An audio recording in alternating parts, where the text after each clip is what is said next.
What is up, everybody? It is your boy Slim, aka Mr. Different. Today we're going to look at mastering made easy in 3 simple steps. Yes, 3 steps. I'm going to show you how you can get a cleaner, more consistent, and more competitive and louder master for your mixes. Now, this is great for people who are bedroom producers or home producers who don't have the money to, fork out for, expensive equipment that costs thousands of dollars, or pay somebody or even some online service to master your beats. I'm gonna show you how you can do it with just about any plugin in your DAW with any DAW.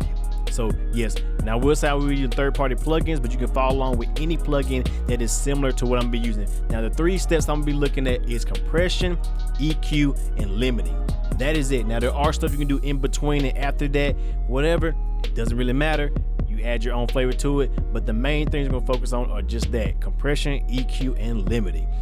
So first off, we're gonna look at my beat. It's one of my older beats I made, well, actually recent beats I made, called Dead Inside. Well good mix, well good beat. It's really good. Check it out. Description below. Check out my channel.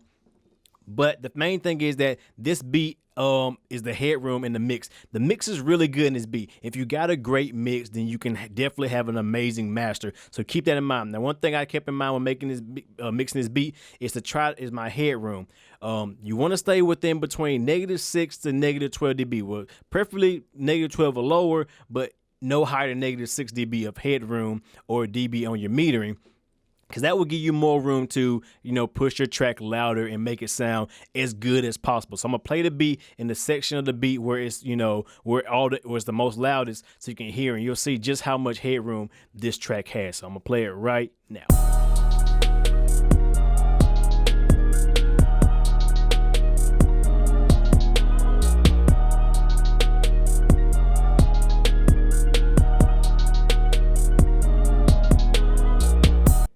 You can see, very clean mix. You can hear all the instruments really well, and it's sitting right there at -12 dB. And that's one thing I want to stress. Your headroom is important to get a good master. If it's too loud, it's going to be really hard to master it. If it's too quiet, you might be able to work with that. But yeah, definitely don't want it too loud. So keep that in mind.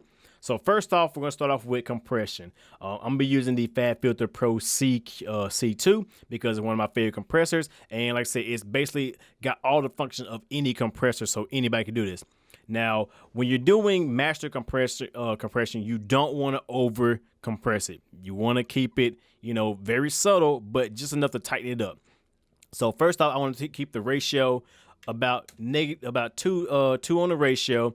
Because most mastering compressors, that's what they usually do. That's just me personally. And this is just my way of doing it. You can do it your way, of course, but this is just my way of doing it. So, yeah, just want to let you guys know that before you get out mad like, Slim, that's the wrong way to do it. I'm telling you now, don't get mad. So, one thing I like to do when I do compression on my overall mix, first, one thing I like about this compressor, it has a mastering function, which is kind of cool, but don't worry if you don't have that, it don't matter, is I like to do a very slow attack and a very fast release. That way it kind of bounces and grooves with the music, as you'll see when I play it. So we're gonna do that, and I'm gonna try to get about 2 dB of gain reduction, 2 to 3, maybe 4 dB of gain reduction. If you want a really aggressive track like rockets like that, you might want to go about 4 to 5 dB, but I'm aiming for about 2 to 3 dB of, actual compression. So let's play the mix and try to dial that in.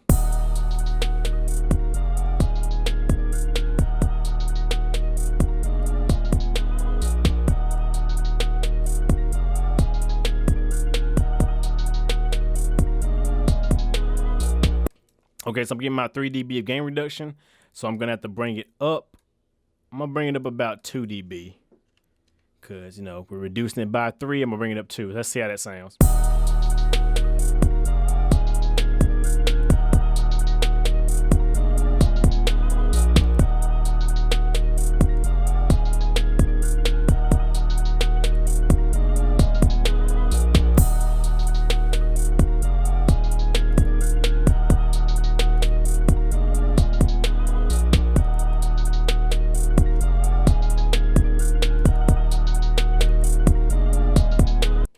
It just kind of glues everything together and makes it tighter and makes it a little bit more, I guess, consistent. It's not a big, crazy improvement, because that's not what we're going for. Because if you mixed it good from the beginning, you don't have to do crazy EQ or compression settings. So keep that in mind. Your mix is a lot more important than your master. Your master just for the volume and kind of tightening things up a little bit.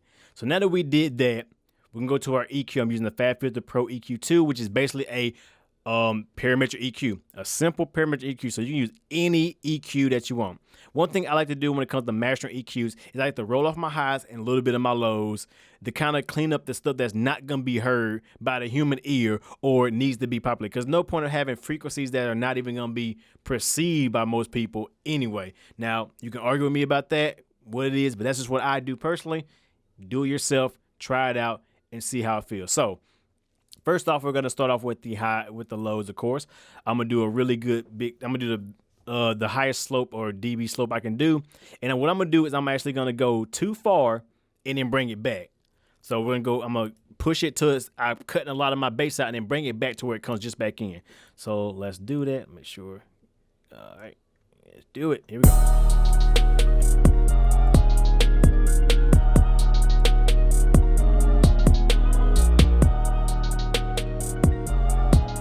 So that's too far. So 43 hertz is too far. So let's bring it back till we get that low end back to our track.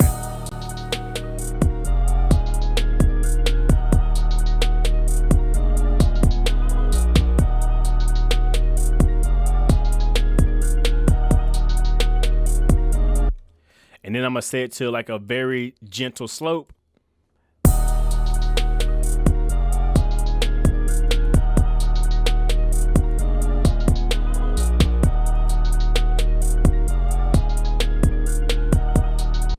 It just makes the low end a little bit cleaner, a little bit nicer, a little bit less harsh than it was before.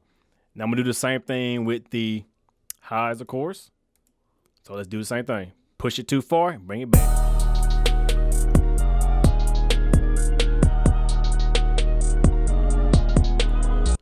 Obviously, that is too far, as you can hear, and that is about 9 kilohertz. So yeah, we're definitely gonna bring that back up. So let's bring it back until it sounds natural again.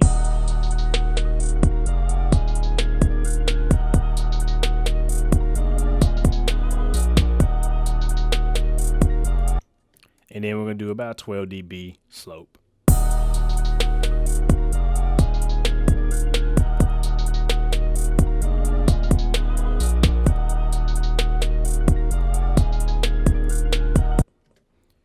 Great. And what I can do now is if I had like I would say if I had like a vocal track or whatever, I could kind of add some, add to the mids and stuff like that.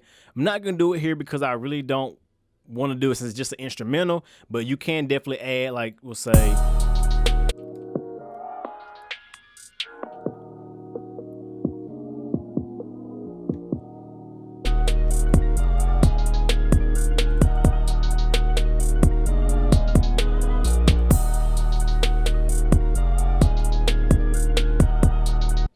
add a little bit more of the drums in there. And you see, I only did like a 1 dB boost.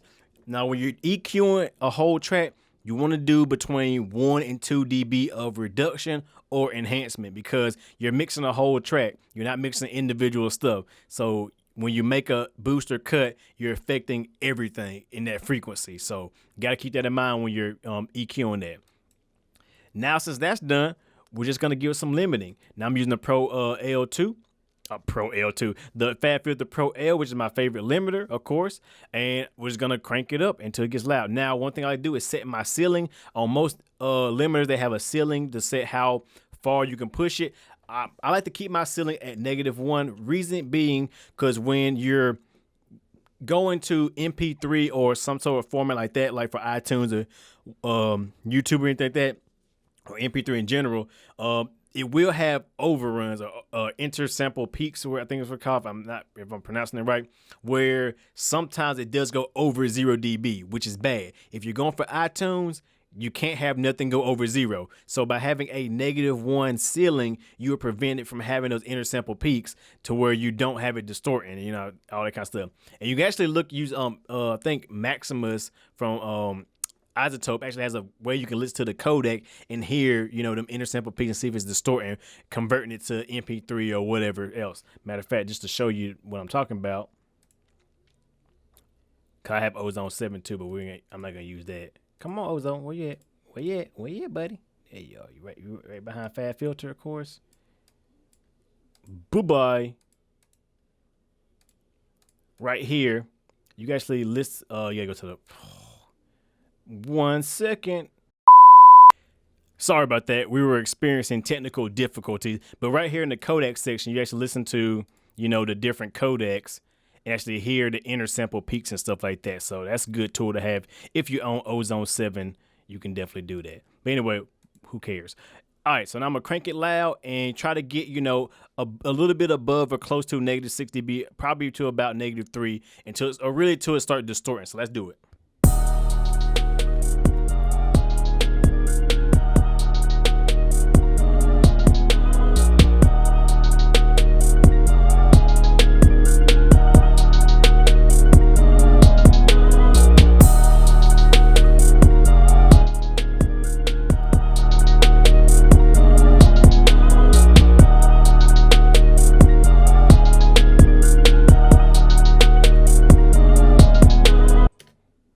And there you go, a louder mix right there.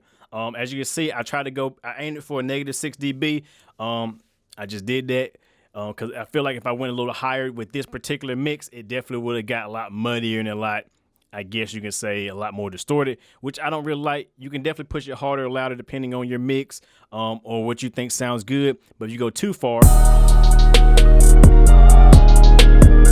you get audible distortion, which we don't want. So I think about +9 be good. And that's just basically like taking a threshold of any limiter.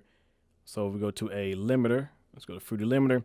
What I basically did is set my ceiling, and then that's just bringing down the threshold, which this one don't have. So that was kind of a bad example. That was a very bad example. Sorry about that, folks. Basically just bringing down, you know, setting your ceiling to -1 and then bringing down your threshold. But this way you're bringing up the gain. So it's just a little backwards with Fat Filter. But that's pretty much it. Now I have a louder mix, you know, a louder, more consistent mix. This before.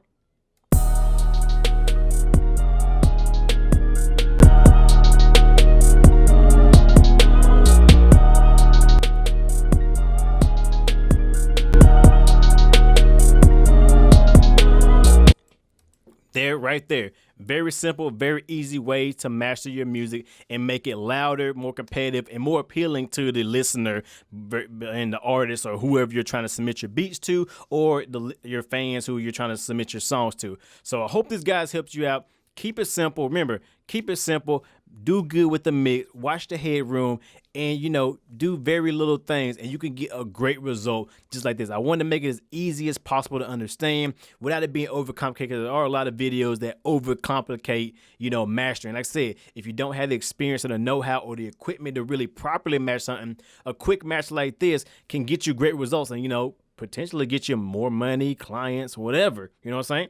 So hopefully, guys, you learned something from this. Try to keep it simple possible. If you got any questions, leave it in the description below. Let me know if some other things you guys want to see, and I definitely will do that also and help you guys out and help you guys understand as much as I possibly can with this subject. So with that being said, you know who it is, your boy Slim, aka Mr. Different, not motivated by the money, but the like, comment, subscribe, and views. I appreciate everybody for stopping by. Please like it, comment, subscribe, and I will see you guys in the next video.